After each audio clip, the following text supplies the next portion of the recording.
네, 최순실 씨의 해외 은닉 재산을 추적해온 검찰이 독일 등과의 사법 공조를 통해서 일부 자금의 흐름과 용처를 파악했다고 오늘 아침 중앙일보가 보도했습니다. 박근혜 최순실 게이트와 관련해서 해외 사법 공조의 성과가 나온 것은 이번이 처음입니다. 검찰 특별수사본부 관계자에 따르면 수사팀이 최근 법무부를 통해서 독일 사법당국에 최 씨의 은닉 재산과 자금 흐름에 대한 공조를 요청했고 현지에서 사용한 돈의 사용처 등 일부 자료를 이미 건네받았다라고 말했습니다. 그렇군요. 네.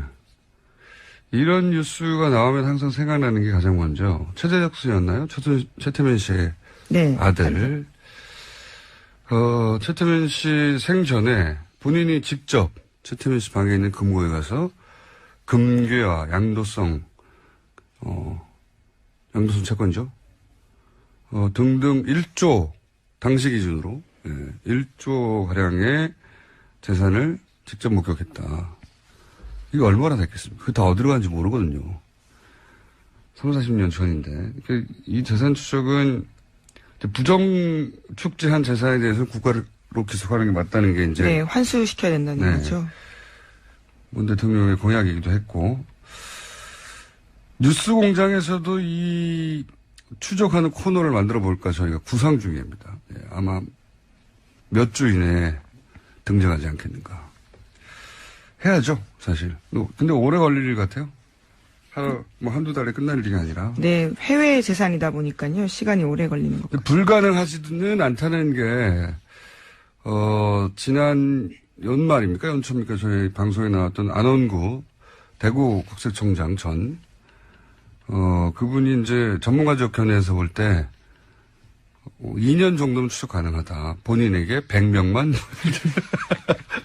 세무공무원 100명만 붙여주면. 뭐 그런 얘기를 했었죠. 자, 이제 시작인 것 같네요. 다음 뉴스는요? 박근혜 전 대통령 재판이 어제도 있었습니다. 검찰이 증거로 제출한 150여 명의 진술조서에 대해서 박 전 대통령 쪽이 재판에서 증거로 사용되는데 부동의했습니다. 결국 검찰은 150여 명 증인을 모두 법정에 불러서 신문해야 할 상황인데요. 재판 기간이 길어질 가능성이 커졌습니다. 이런 경우는 잘 없거든요. 예, 변호인이 부동의 할 수 있습니다. 검찰, 그러면, 물론 최종 결정은 재판장이 하지만, 변호인이 이제 부동의를 하고, 그리고, 그러면은 그러니까 증인들이 했던 말들 전체를 인정할 수 없다는 거거든요. 진술했던 말들. 예, 그럼 직접 증인으로 불러서 다퉈야 됩니다. 이러면 시간이 엄청나게 오래 걸려요. 150명, 그러니까 증인을 한 번 불러서, 이제, 검찰이 신문하고 또 반대신문 변호인이 하고, 이러는 게 아무리 단순한 것도 한 사람당 한 30분 정도는 걸리거든요. 3명이면, 그리고 이분들이 다 오질 않아요. 해보면. 왜냐하면 그분들도 다 자기 사정이 있기 때문에 시간이 잘 안 맞고, 그러면 하루 3명씩 주 3회 부른다는 계산도 이대로 될 리가 없어요. 이런 식으로 하면 6개월도 넘어가고 굉장히 오래 걸리는데, 이 시간을 오래 끌겠다는 거죠, 이게. 네, 그래서 어제 재판부도 좀 놀래는 투로 모두 다 불러서 증인신문 하자는 취지는 아니냐라고 물었는데 그렇다라고 변호인 쪽에서 말했습니다. 요지가 그런 거죠. 검찰이 그 증거를 철회하지 않으면 반대신문을 하겠다는 요지로 말을 한 건데, 저는 이렇게 시간을 계속 끄려고 하는 목적은 그런 것 같아요. 이 박근혜 전 대통령 변호인단이, 부실한 건 사실입니다.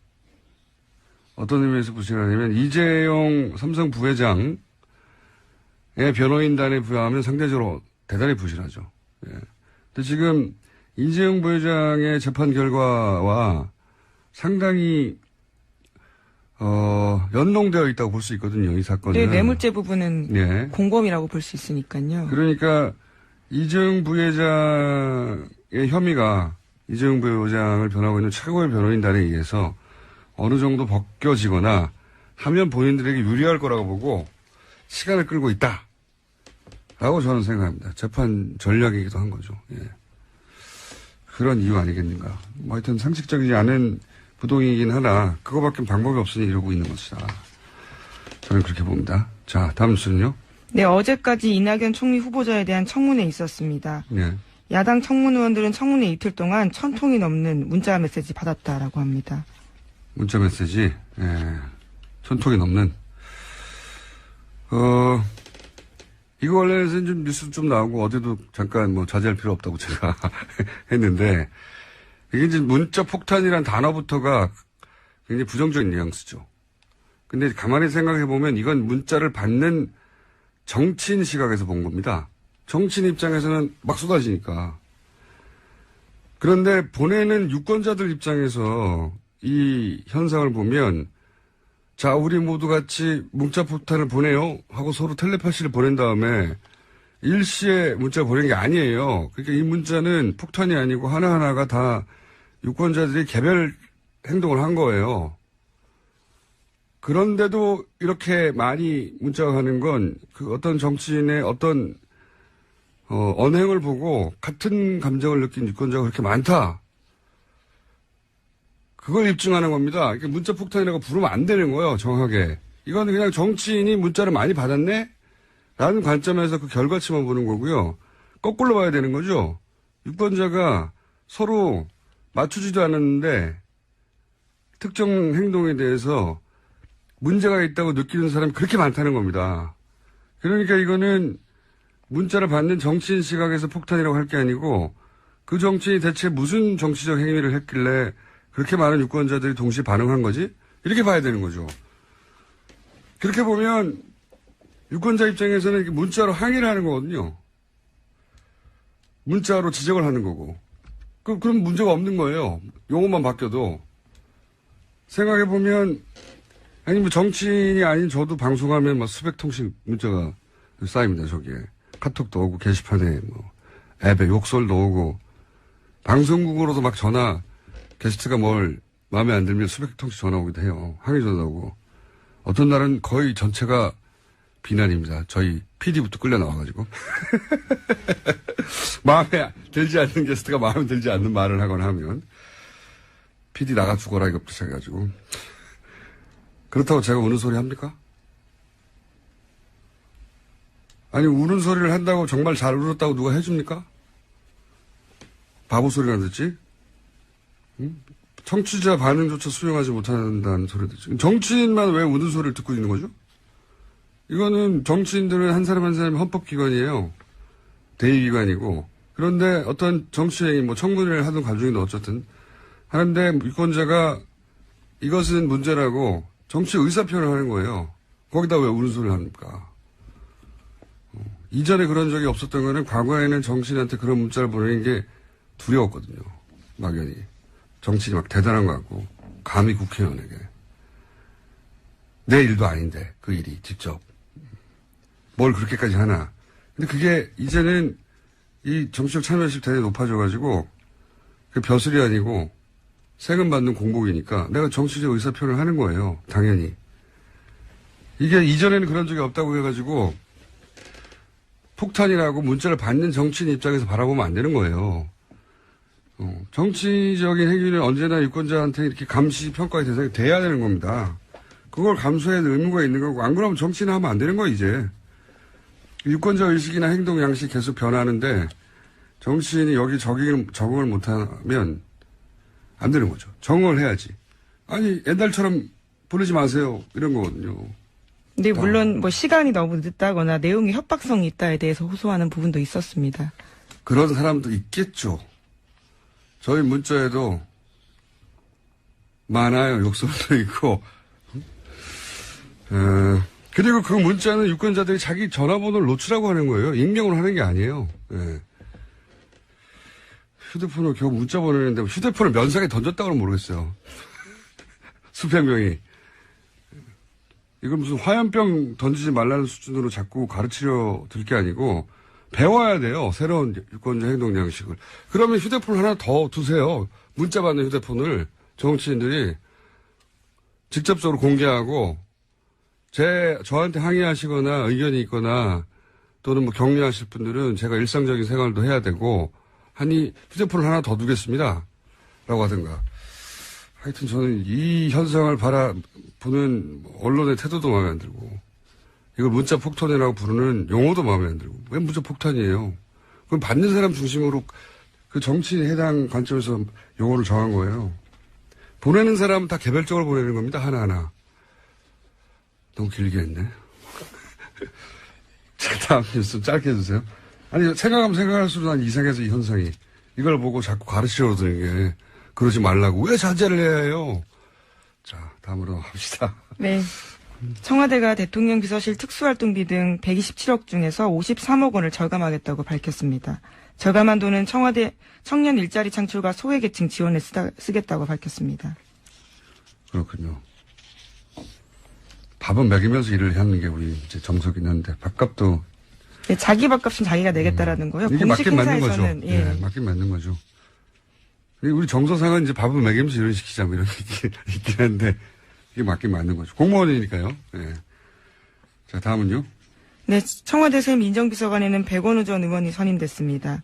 백 전 의원은 이명박 전 대통령에게 고함을 지른 사건으로 유명한데요. 당시 장례 재판 혐의로 재판을 받게 됐었습니다. 예. 그때 이제 이게 전 국민한테 생중에 대해서 강한 인상을 남겼죠. 네, 물론 무죄 받았습니다. 오래 걸렸어요. 네, 예. 그렇죠. 무죄를 받아내는데 변호인이 문재인 대통령이 아니었나요? 아, 증인으로 나갔습니다. 증인이었나요? 예. 당시 상황에 대한 증언을 하는 사람이었고요. 이 백원우 제가 알기로는 그 참여정부 시절에 민정 비서관 아니었고. 당시는 행정관이었고요. 네, 지금은 비서관이 됐습니다. 1조 당시 기준으로 1조 가량의 재산을 직접 목격했다. 이게 얼마나 됐겠습니까? 그게 다 어디로 간지 모르거든요. 30, 40년 전인데. 이 재산 추적은 부정 축제한 재산에 대해서 국가로 기소하는 게 맞다는 게 이제. 네, 환수시켜야 된다는 거죠. 문 대통령의 공약이기도 했고. 뉴스 공장에서도 이 추적하는 코너를 만들어 볼까 저희가 구상 중입니다. 아마 몇 주 이내에 등장하지 않겠는가. 해야죠, 사실. 근데 오래 걸릴 일 같아요. 한두 달에 끝날 일이 아니라. 네, 해외 재산이다 보니까요. 시간이 오래 걸리는 것 같아요. 불가능하지는 않다는 게, 지난 연말입니까? 연초입니까? 저희 방송에 나왔던 안원구 대구 국세청장 전, 물었는데 그렇다라고 변호인 쪽에서 말했습니다. 요지가 그런 거죠. 검찰이 그 증거를 철회하지 않으면 반대 신문을 하겠다는 요지로 말을 한 건데, 저는 이렇게 시간을 계속 끄려고 하는 목적은 그런 것 같아요. 이 박근혜 전 대통령 변호인단이, 부실한 건 사실입니다. 어떤 의미에서 부실하냐면, 이재용 삼성 부회장의 변호인단에 부여하면 상대적으로 대단히 부실하죠. 예.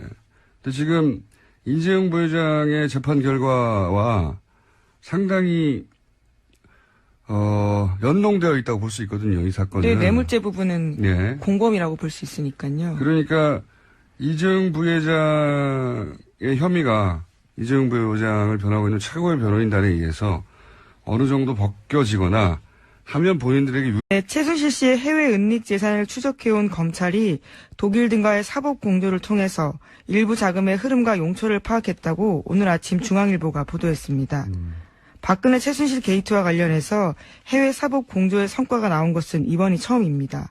검찰 특별수사본부 관계자에 따르면 수사팀이 최근 법무부를 통해서 독일 사법당국에 최 씨의 은닉 재산과 자금 흐름에 대한 공조를 요청했고 현지에서 사용한 돈의 사용처 등 일부 자료를 이미 건네받았다라고 말했습니다. 그렇군요. 네. 이런 뉴스가 나오면 항상 생각나는 게 가장 먼저 최재적 씨였나요? 최태민 씨의 아들. 최태민 씨 생전에 본인이 직접 최태민 씨 방에 있는 금고에 가서 금괴와 양도성 채권이죠. 등등 그분이 이제 전문가적 견해에서 볼 때 2년 정도는 추적 가능하다. 본인에게 100명만 세무공무원 100명만 붙여주면 뭐 그런 얘기를 했었죠. 자, 이제 시작인 것 같네요. 다음 뉴스는요? 박근혜 전 대통령 재판이 어제도 있었습니다. 검찰이 증거로 제출한 150여 명의 진술 조서에 대해서 박 전 대통령 쪽이 재판에서 증거로 사용되는데 부동의했습니다. 결국 검찰은 150여 명 증인을 모두 법정에 불러서 신문해야 할 상황인데요. 재판 기간이 길어질 가능성이 커졌습니다. 이런 경우는 잘 없거든요. 예, 변호인이 부동의할 수 있습니다. 검찰, 그러면 물론 최종 결정은 재판장이 하지만 변호인이 이제 부동의를 하고 그리고 그러면은 그 그러니까 증인들이 했던 말들 전체를 인정할 수 없다는 거거든요. 진술했던 말들. 예, 그럼 직접 증인으로 불러서 다퉈야 됩니다. 이러면 시간이 엄청나게 오래 걸려요. 150명, 그러니까 증인을 한 번 불러서, 이제, 검찰이 신문하고 또 반대신문 변호인이 하고, 이러는 게 아무리 단순한 것도 한 사람당 한 30분 정도는 걸리거든요. 3명이면, 그리고 이분들이 다 오질 않아요. 해보면.